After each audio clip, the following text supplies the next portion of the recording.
group that is that has to support this. And who else to bring this together than this great group here? Rod, please welcome. Yeah, come on and take a seat. I think we have great representation from all the different angles. So you can take that seat. I'll go join you there. But quickly, at least name introductions, and then we'll go to the rest of the introduction. So who I have here, and really establish that we have representation from the board, former SEC commissioner, Mike Saylor from the technology side and also from the consulting side, and Joe Sullivan, my good friend, who's the chief security officer, carrier chief security officer, and prosecutor prior to that. So you have a pretty kind of broad expertise that is represented here. So I'll probably start off with a quick introduction, and I'll go by the way I see in the screen. Maybe Joe, start with you. Hey, everybody. It's great to be here.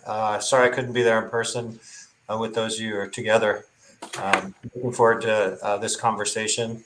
My background is I've been in the world of security in one way or another since the late 90s. I spent 8 years with the Department of Justice, followed by 7 years at eBay, almost 7 years at Facebook, 2.5 years at Uber, and now 3.5 years almost at Cloudflare. The last 3 stops, I've been the CSO at those companies. Excellent. Great to have you, Joe. Luis Aguilar, sir, a introduction from you. Hey, Val. Good afternoon. Happy to be with you. My background, in short, I'm basically come from a corporate law background, mostly large firms, mostly taking companies public, mergers, acquisitions, raising capital, corporate governance work. Then ended up being general counsel at a global asset manager called Invesco. Was there for about a decade. Then at some point, I received a phone call asking me to consider being a commissioner at the Securities Exchange Commission, which I did. And as luck would have it, I was sworn July 31, 2008, just 6 weeks before Lehman and everything that followed Lehman, Madoff and everything else.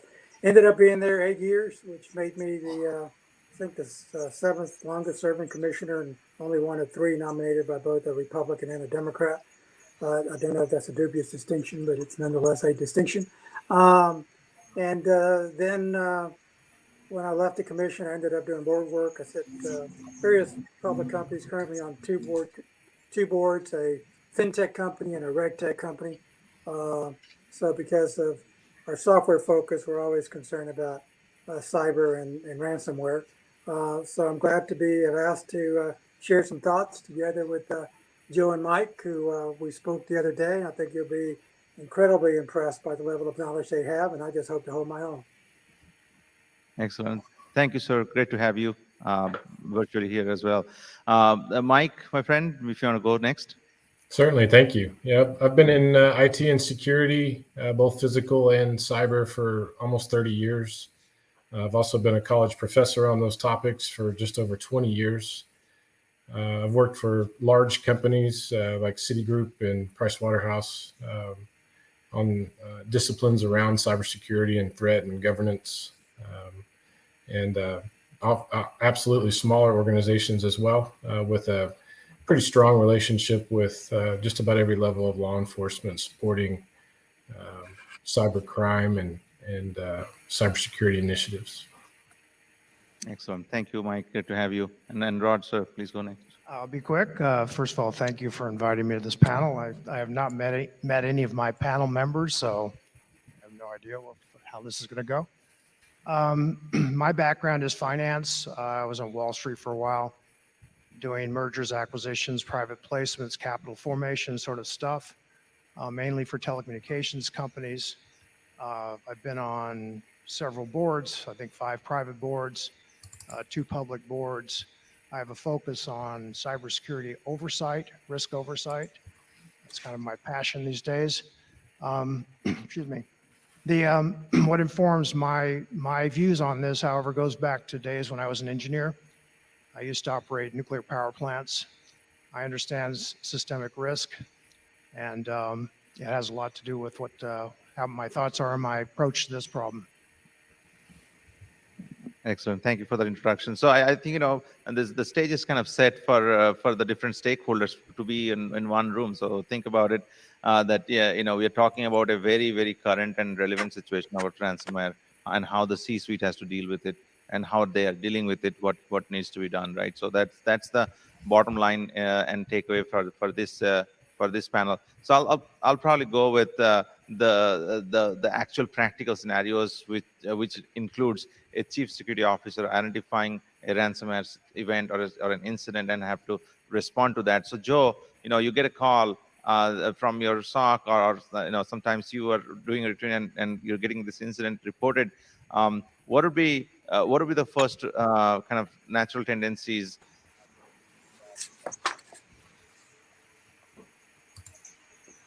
We lost you, Val. I heard his question being directed to Joe, I think. Joe. So Joe, I don't know if you heard me. I was trying to see if you can throw some light on how to respond. I know, how do you typically respond as a chief security officer of a company, and how do you guide them to report and respond to ransomware event? Yeah, well, first of all, when you think about a security incident from the security team standpoint, incident response doesn't start when the incident happens. We have to do a lot of planning and preparation, anticipation of incidents, and we have to drill, we have to practice, we have to have a team that's ready for the situation. So I always think that incident response starts, with the people you hire. You need to have a team of people that are comfortable dealing with a stressful situation like that.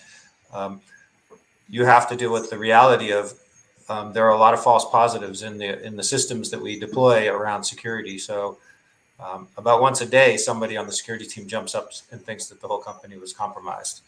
And so you have to get used to, how do I stay calm under pressure in that situation? You need to, for every incident, have kind of a cross-functional plan in place so that your team knows who needs to be brought in the first instance.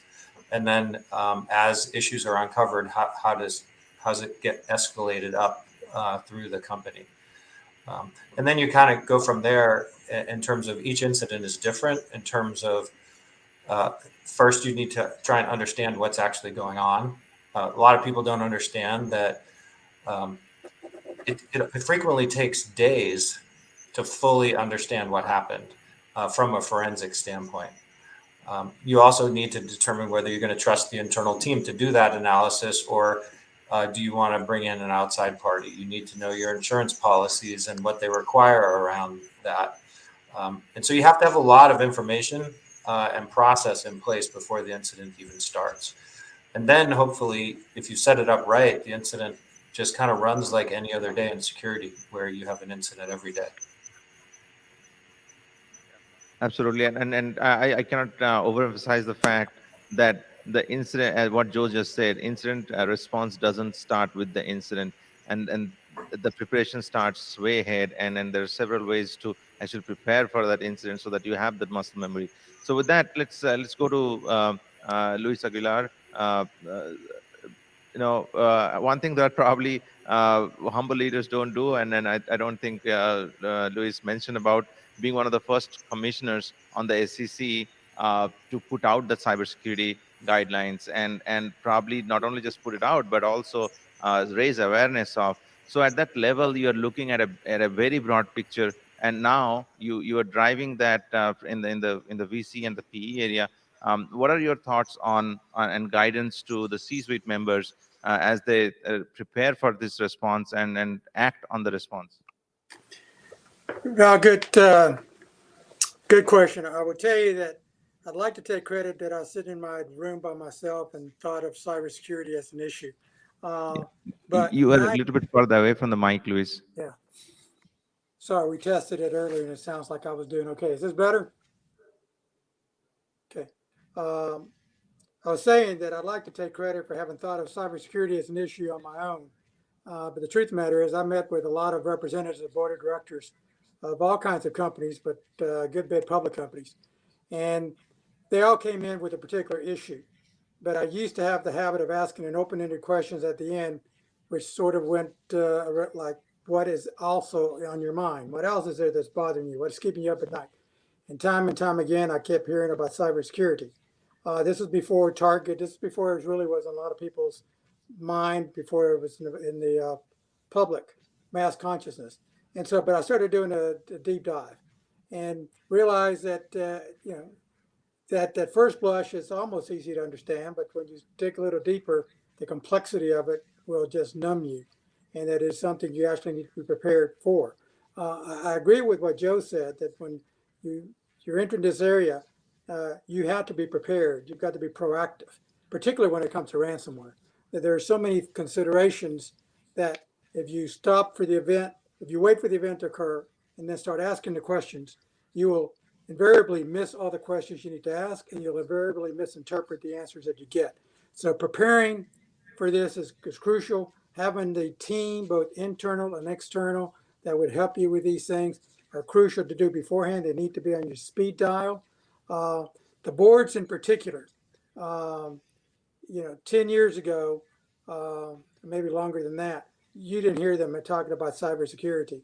I gave a lot of talks, as well as you know, to New York Stock Exchange members and others, and I was getting a lot of basic questions. You don't get those basic questions anymore. They now know what it is, and at different levels, they have some capacity to deal with it.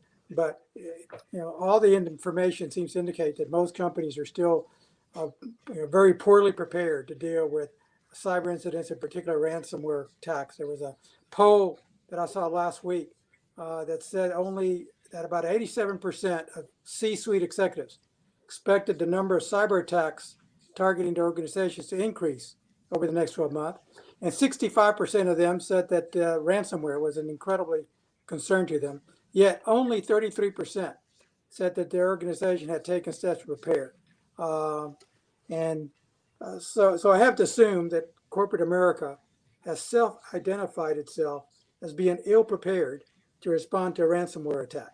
And so I urge boards to get more proactive. I urge them to ask questions of management as simple as, what steps are you taking to educate us, the board, management, the workforce about cyber attacks and ransomware attacks. Without that education, you may not even know the questions to ask, and you certainly won't understand the information that you get. And to Joe's point, you also need to ask if there's a cyber incident response plan in place before you need it. Have you thought through all the things that could occur and all the resources that you may need and all the people that may have to come to the table to give you advice? That's particularly true with ransomware. You need a ransomware playbook that provides you a checklist of the steps you need to take, sets forth the key players, both internally and externally, that would need that you need to have to effectively respond. When an attack occurs, you don't need to be running around trying to figure that out. I would say that maybe it's because I was a lawyer for so many years, and maybe because I'm used to attorney-client privilege. I have a bias for using external people when these things occur. And I have a bias for my first phone call to be to the legal advisors for two reasons. One, they may have more current information because of all the different clients that they have that probably have experienced similar issues. Two, because I don't know what I'm going to find. And I want to be able to claim attorney-client privilege if I need to keep things confidential. And you don't get the same bang for your buck if you go internal, because you can't really easily claim attorney-client privilege. You can make an effort with it if you in-house general counsel throws an umbrella over it. But history has shown that privilege is easier to penetrate when it's coming internally as opposed to when it's coming externally. So my bias is to call them first and then have them hire pre-identified cyber security experts, perhaps a PR firm with expertise in the area that can provide you with good expertise with respect to internal and external communication, perhaps e-discovery firms to help you figure out who's been potentially impacted. But those are things that I would urge boards to think through now before they have an incident, because it's just simply too late to start crossing those T's and dotting the I's after an event has occurred, particularly a ransomware event, that typically has a clock ticking from the moment you realize your systems are shut down. And they generally will tell you, but we don't hear from you in X number of days. We will either, redact, delete your information, exfiltrate it for whatever nefarious purposes. And so your clock is ticking right from the moment. And my plea to boards and C-suites is take it seriously and act before something occurs. Okay. Thank you, Commissioner Regular. I think, you unpacked so many critical points there. I am sure, that's probably perking up Rod's interest here, because he's the one who's going to probably, get it to the management that and hold them accountable, so that, they don't get into further trouble. So, Rod, your perspective on Commissioner Aguilar's point of view. And the first thing you need to do before you can hold management accountable is to be competent to do it. And boards, in general terms, they're looking for ways to check the box. They're looking for ways to say, this is an IT problem. They talk to the CISO and, okay, we're done. They don't understand the problem fundamentally. They don't understand the system that the enterprise is operating under. And so you have dysfunction. I mean, they're always seeking, in my view, seeking ways to check the box. Even if it's putting a cybersecurity expert on the board, I think that's very helpful. I think it's a good thing to do. I think it's a good thing to do to have a separate committee, but it also invites this check the box approach. So since I've delegated to someone else, I don't really need to think about it myself. No, I think you do. And I think it's very important to do so. And from the, I just, a couple of comments. From the CISO's point of view, I've talked to a number of CISOs. I use that term generically, Chief Information Officer, Chief Risk Officer, that call it a CISO for now. I challenge them to talk in English, okay? Be able to articulate these issues in ways that a layman can understand. I understand they're highly technical issues. My belief is, though, that highly technical issues can be explained in layman's terms, and if you can explain it that way, you fully understand your topic. And even with the CISOs, I'm not sure they understand the overall systematic risk associated with the enterprise. Yes, they're protecting a lot of things. Yes, they're doing a good job. They're looking for more resources to do a better job. The board's often blind to that, because why do I want to pay more money if I've already checked the box and I've got this stuff going on? Aren't we doing enough? Well, you might be doing too much. You might, who knows? But until you understand that problem, you can't do it.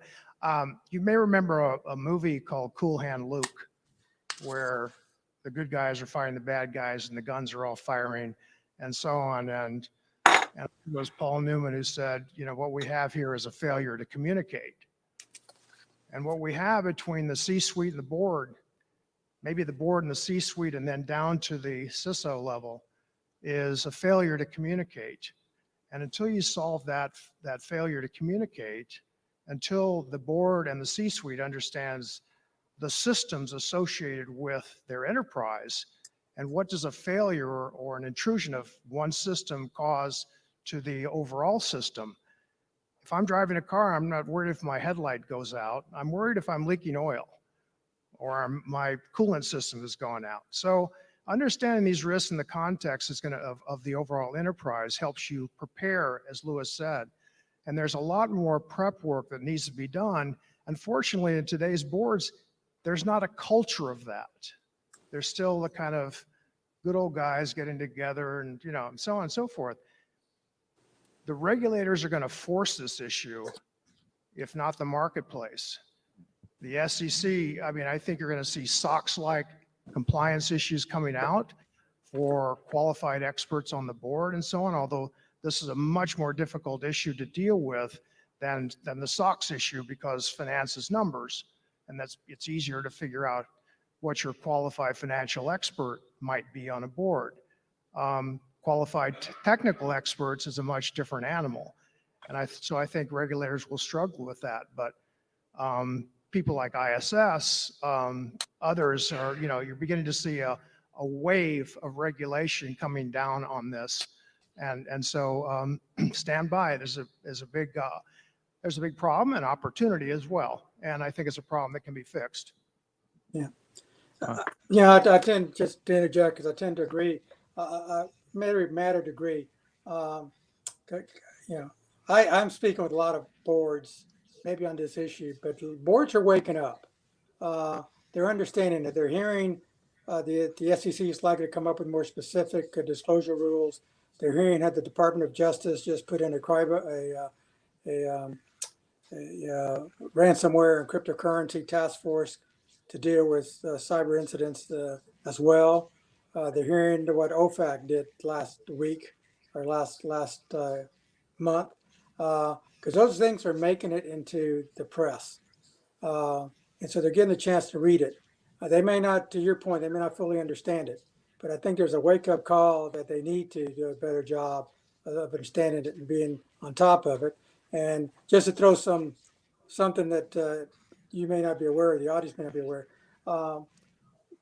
For most public companies that are, and for all public companies that are Delaware, there's actually a Delaware decision that requires the board to be proactive, not reactive, but proactive with respect to compliance-related oversight.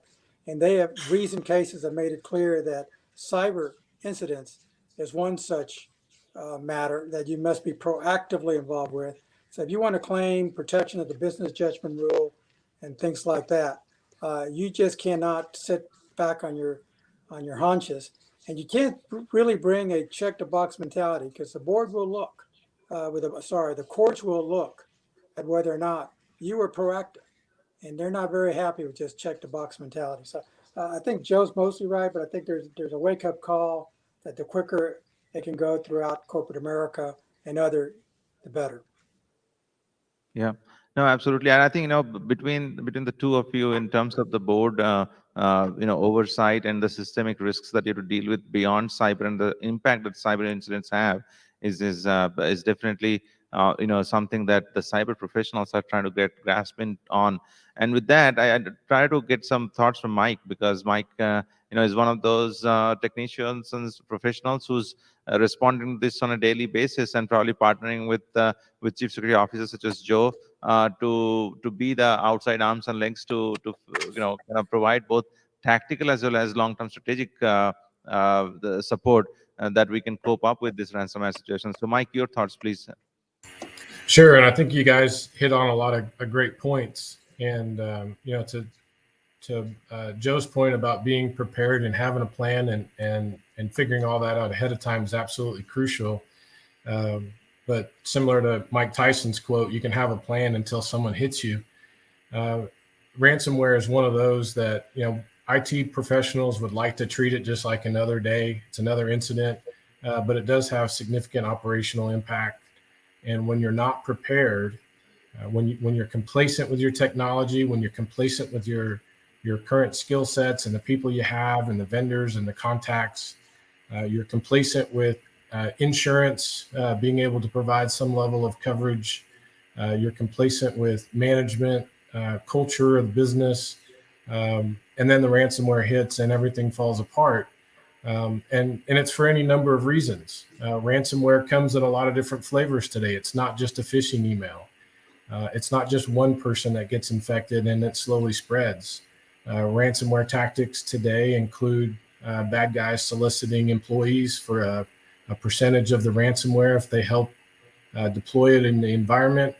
It's strategically scripted and deployed concurrently based on vulnerabilities bad guys have exploited months ago that they've been doing reconnaissance and staging for.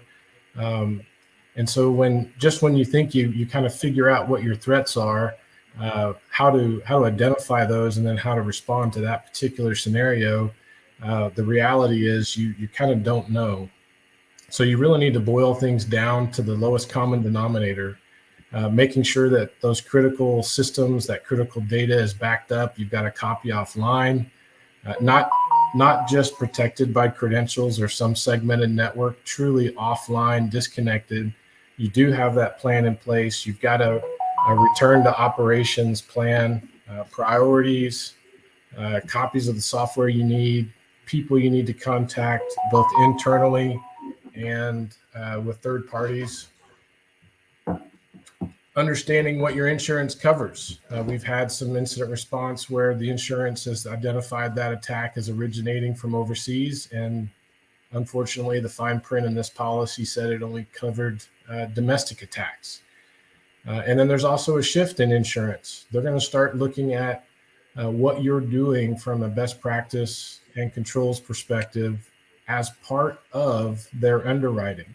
So there's going to be time in the near future where organizations aren't going to be able to renew their insurance. They're not going to be able to get insurance unless they demonstrate some level of cyber hygiene and good controls, the ability to recover from a generic ransomware attack, as an example, just in order to get insurance. And then for those cases where you've got to rely on your insurance company, that does not compensate you for the loss of reputation, the impact it has on a lot of other factors other than operations. So I think in general, having a plan is great, but you've really got to educate your board, your management, your users. You've got to ensure that your critical systems and your data are recoverable. You've got to drill on that. You can't just be complacent with a great technology, a great solution, a great culture, a great training. You've got to drill on it. You've got to make sure that it actually works. No, thank you, Mike. And I think, that you summed it up in terms of the actual communication that needs to happen. I think all of us agree on that. I tend to believe that in many cases, cybersecurity is challenges that we're facing today. They're technical, albeit, but they are also an English language problem, right? We are not able to get across that communication. However, I think, Joe, with your experience, you have seen across Facebook, being the chief security officer there at Uber, and now at Cloudflare, probably a global enterprise, supporting many enterprises.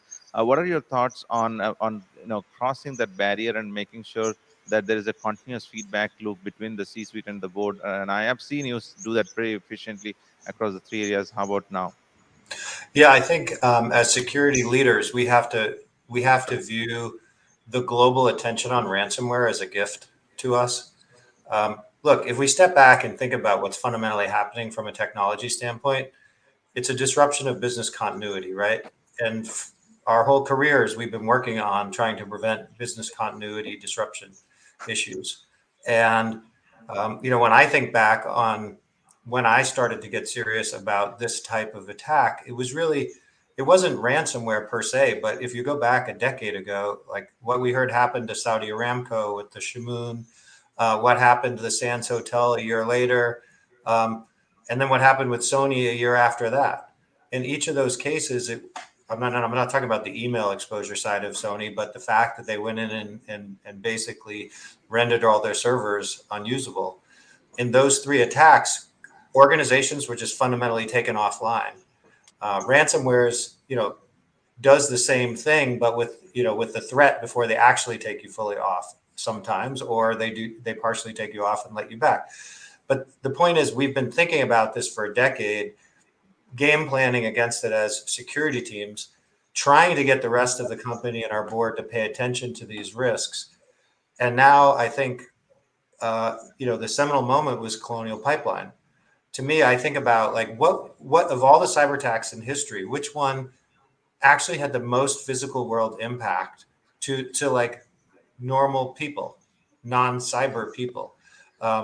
It has to be, I can't speak to the Estonia experience of a few years ago, but it feels like, people lining up in panic to get gas on the eastern seaboard of the United States was the most material impact to individuals on the street. Lots of us have our financial information hacked and exposed, but our credit card company protects us on that. Some people have had identity theft, but nothing at a mass scale where whole communities were panicked over a cyber attack like we just went through. So I think this is a unique opportunity for us as security leaders to get our agendas heard, to get support. But a big part of it is us stepping up as leaders. And, like I heard said earlier, we have to be able to communicate in plain language how this risk, plays out. And the good news for us is like a lot of these attacks, as Mike said, are very similar to other, a lot of the time it's malware on an endpoint, someone moving laterally in your corporate environment. Cyber attacks are cyber attacks to a certain extent. I understand there's certain things that in a ransomware attack that'll be slightly different.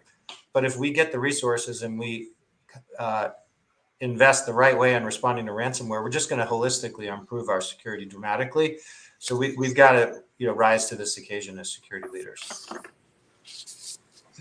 And Commissioner Aguilar, so probably if you can take that further, because we have to bridge the gap between two things. One is the communication and the cadence. I just finished a board meeting last week, and the audit committee chair mentioned that, well, when I see something that's good, I know it, but we haven't come to terms in terms of what kind of board reporting would be a standardized, at least to make sure that we have a high level of baseline. I think you started that initiative while you are actively on the commission.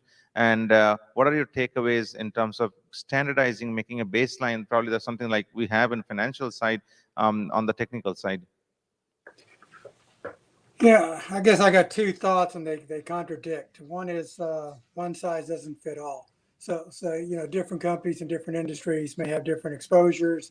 If I'm running a fintech with trillion, if I'm BlackRock with trillions of dollars of assets, 8 trillion, I guess at last count, going through their systems and all sorts of information, that's one thing. If I'm running a suite of shoe shine operations that all take cash, I got something else going on. So the rule making has to, the disclosures or the rules that come down the path need to have some flexibility. But I think it is helpful for everybody to at least have some, I don't like to refer to it as a checklist because that belittles it, but a list of items that cut across all industry, cut across companies, that to some extent allows people to compare oranges to oranges to the extent possible, with the understanding that oranges grown in California and oranges grown in Florida may be different for various reasons. And so you need to have some flexibility for that. So and it's incredibly hard as a former regulator.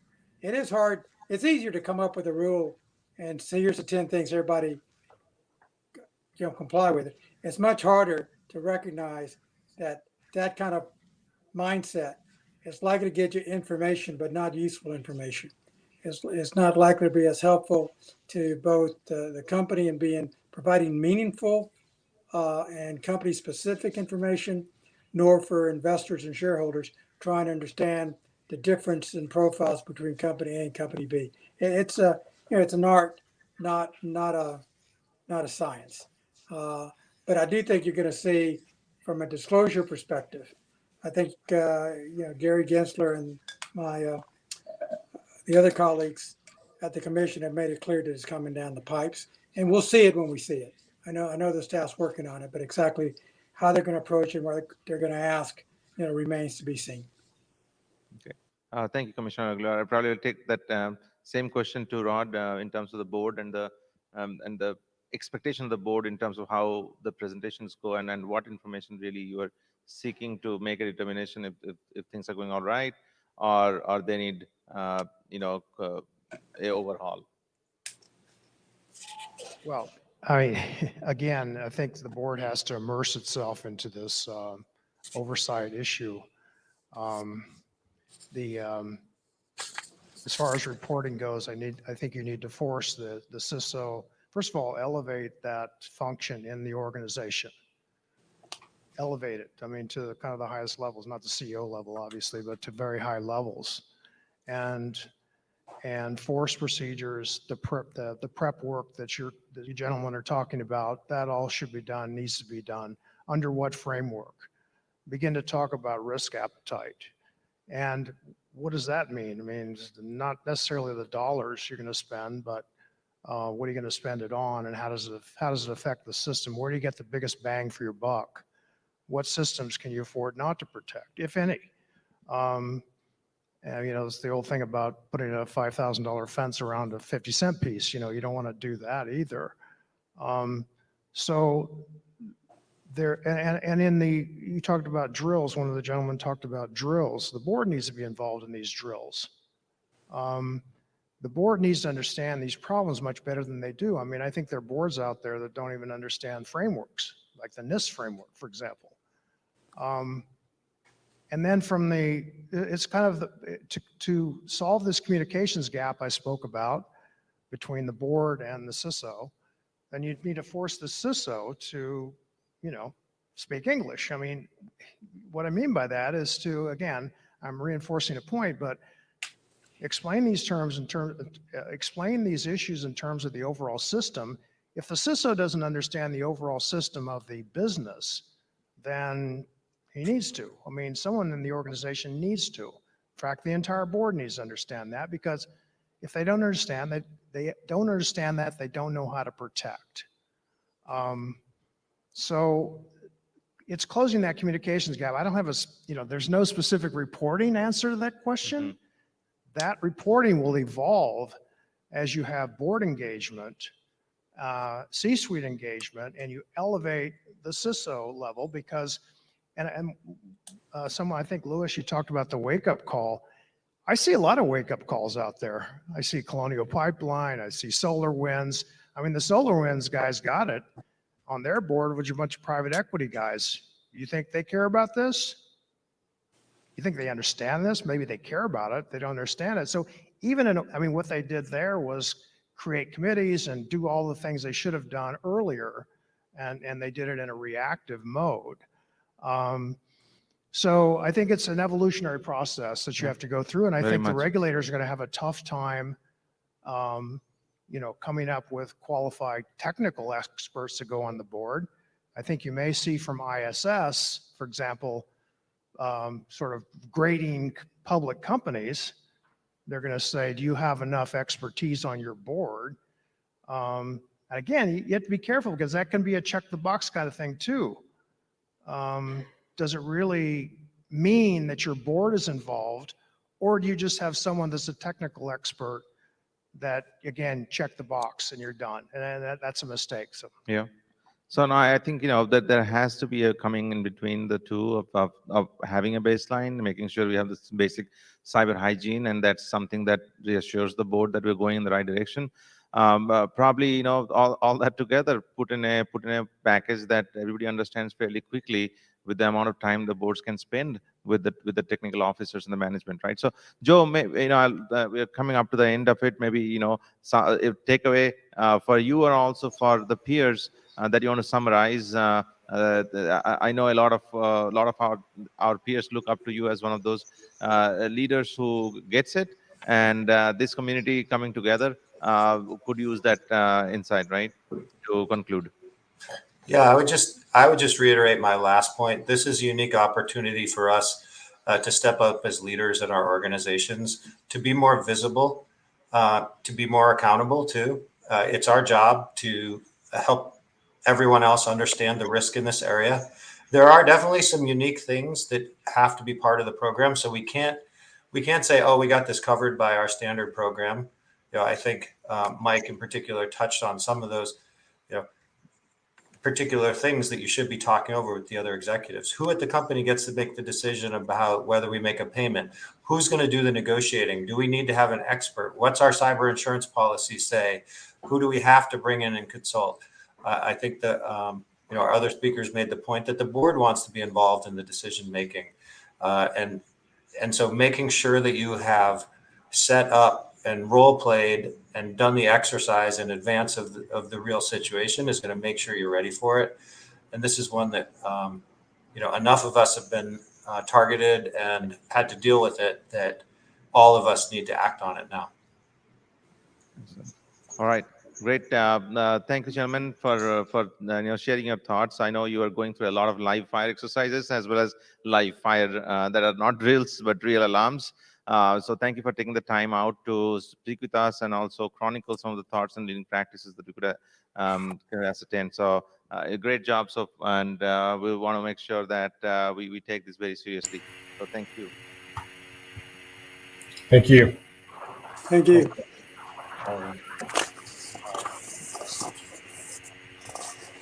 Well, all right. I think that concludes the program for the day 2, and thank you for sticking around. I know it was a pretty intense day of I think we covered about 13 sessions across the board, and concluded with the board topic. So I wish our guests could join us in person here. Those that are here, you're welcome to join us at the rooftop of Georgia Cyber Center. We have a reception up there, and please relax, taking the view of the river. It's fascinating, great weather out there.